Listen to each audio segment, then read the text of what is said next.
The Harvest.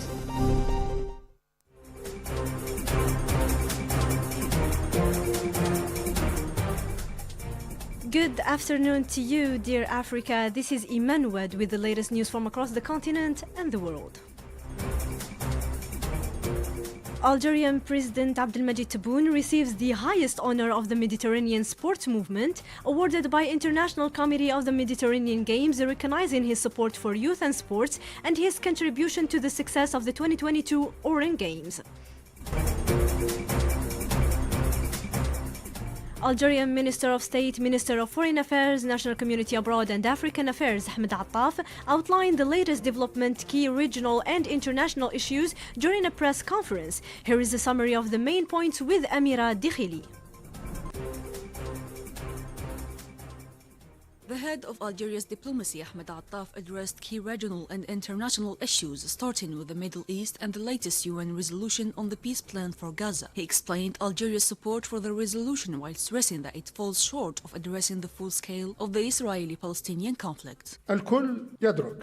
Everyone recognizes that the Security Council resolution was neither complete nor ideal. This resolution does not address the Israel-Palestinian conflict in its entirety. Rather, it focuses on one specific part of it, namely the recent Israeli aggression against Gaza, and on one particular phase, which is the urgent post-aggression phase and the priorities that this phase presents. Secondly, this resolution temporarily limits the role assigned to the Palestinian Authority in managing the affairs of the Palestinians, and this resolution does not undertake to address the root causes of the conflict in a way that ensures the unification of the Palestinian territories, the end of their occupation, and the provision of the necessary conditions for the establishment of an independent and sovereign Palestinian state. On the Sahel, Attaf reaffirmed Algeria's position on the crisis in Mali, emphasizing that stability can only be achieved through peaceful and inclusive political solutions.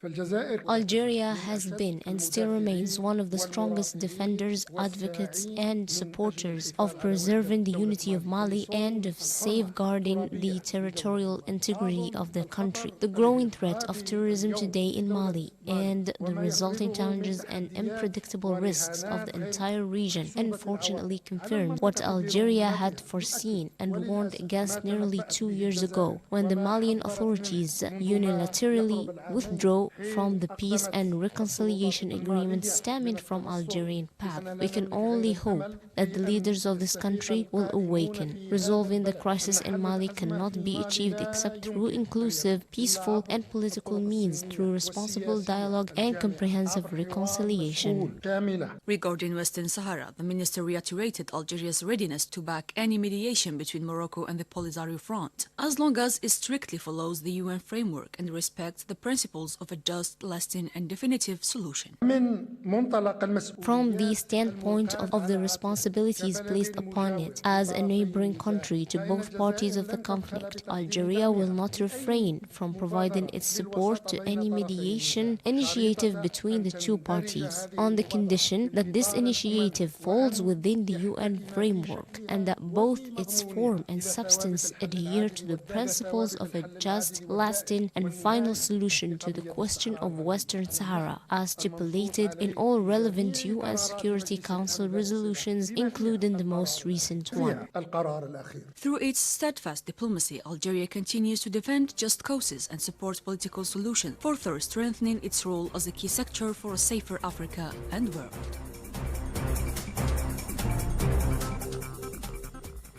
Human Rights Watch reports that Mali's military allied militias have killed at least 31 people in 2 villages in the Sigo region, an area where an Al-Qaeda-linked insurgent group is active. African Union Peace and Security Commissioner Bankole Adeoye condemns all forms of external interference in Sudan and reaffirms the AU's commitment to African-led solutions to the continent's crisis.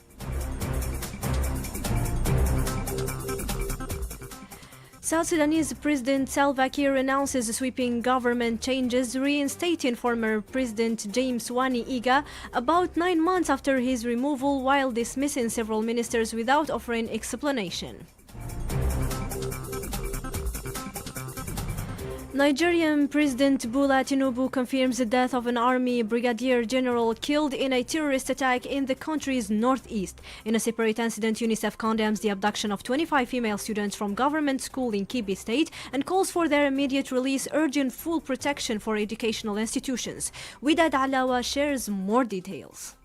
The security crisis deepens in Nigeria as another grim chapter falls on its ongoing security challenges. President Bola Tinubu has confirmed the death of a brigadier general killed during a terrorist attack in the country's northeast. The assault, attributed to extreme groups active in the region, marks one of the most high-profile military casualties in recent months and underscores the persistent threat facing Nigeria's armed forces. In a similar terroristic operation, concerns over civilian safety, particularly that of young girls, intensified as UNICEF condemned the abduction of 25 female students from a government school. The agency has called for their unconditional release, urging authorities to guarantee the protection of schools amid resurgence of attacks targeting educational institutions. Together, these incidents highlight an international concern over insecurity across Nigeria and urges the Nigerian government for an immediate action to contain the situation.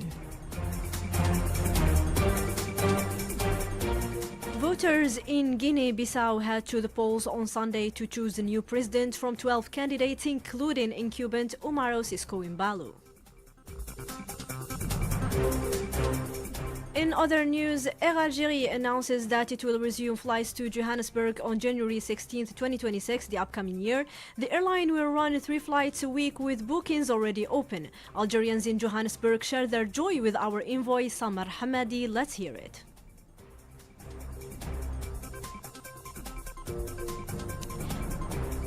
And also, Air Algérie says the move is part of its plan to expand its African network, and South Africans are thrilled with this news.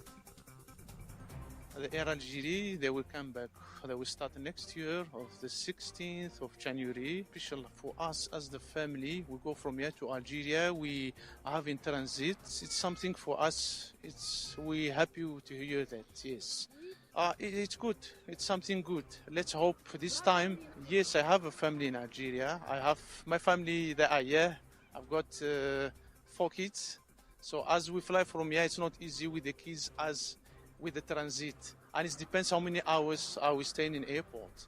So for us from here straight to Algeria, it's something that's amazing for us. I would like to start, I think, with the representation of this Algerian Air Algérie, they call it Algerian Airline, recovery of the flight coming back from Algeria towards South Africa. I think it's a very good idea, coming back the flight. I think it's going to help a lot of Algerians. Even though when they started first, they stopped it. I don't know what was the reason. Some of them, they said there wasn't enough flights, some other reason.